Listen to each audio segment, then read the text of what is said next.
nabigu calayhi salaatu wasalaam maalmaha ka mid ayuu ku soo baxay saxaabadiisa koox ka mida oo alla subxaanahu wa tacaala xusaya.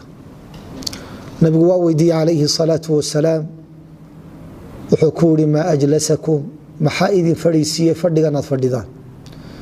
waxay yidhaahdeen jalasnaa nadkuru allaha wanaxmaduh, waanu fadhiisanay annagoo ilaahay xusayna oo mahad celinayna. wuxuu hi nabigu calayhi salaatu wasalaam, allaahi maa ajlasakum ilaa dalik, ilaahay baan idinku dhaariye wax kaloo aan taa aan ahayn idinmay fadhiisin miyaa? haabay yidhaahdeen, ilaahay baanu ku dhaaranay wax kale umaanaan fadhiisan. wuxuu hi nabigu calayhi salaatu wasalaam, amaa inii lama astaxlifkum, anigu ma doonayo inaan idin dhaariyo, walaakin ataanii jibriilu calayhi asalaam, hase yeeshee jibriil baa ii yimi faahbaranii ana allaha yubaahii bikum malaa'ikatah, wuxuu ii sheegay alla subxaanahu wa tacaala malaa'igtiisa inuu idinku faanayo oo uu odhanayo addoommadaydii waa kuwaas, oo uu odhanayo addoommadaydii waa kuwaas ixusaya ee isoo hadal qaadaya. fadliga xuska alle subxaanahu wa tacaala uu leeyahay laga gayoon maayo. xuska alle aad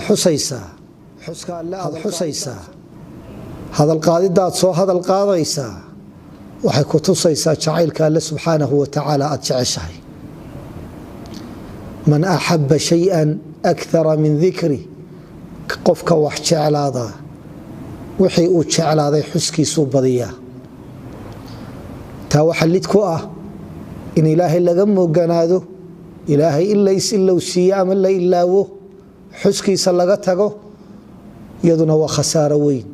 laa tulhikum amwaalukum walaa awlaadukum can dikri illaah waman yafcal dalika faulaa'ika hum alkhaasiruun.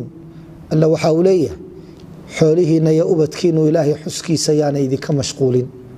kay ka mashquulisaa ka khasaaruhu u dhammaaday wey. walaa takunuu kaladiina nasuu allah faansaahum anfusahum ulaa'ika hum alfaasiquun.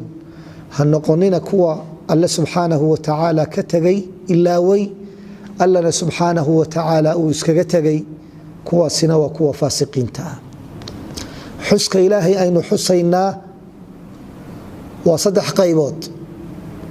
qaybta ugu qiimaha badan waa in alle subxaanahu wa tacaala aad ka xusta qalbigaaga uu ku soo dhaco, carabkana aad ku darto, oo labadaasi markay wada socdaan qalbiga